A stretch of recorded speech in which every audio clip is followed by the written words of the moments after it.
Fantastyczna figura akrobacyjna, połowa kubańskiej piosenki, dynamiczny manewr łączący przewrót i męski, perfekcyjne otwarcie z idealnym ustawieniem osi pokazu.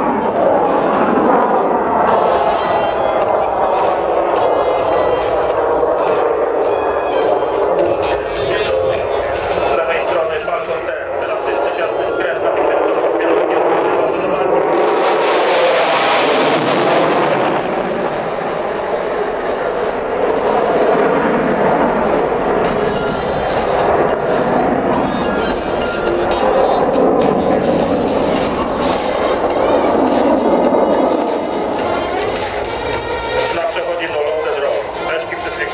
Przeciążeniu. To test dla konstrukcji i pilota. Pełna kontrola nad osią obrotu przy zwiększonym obciążeniu.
ich rodzinom, sojusznikom oraz tym, którzy oddali życie w służbie ojczyźnie.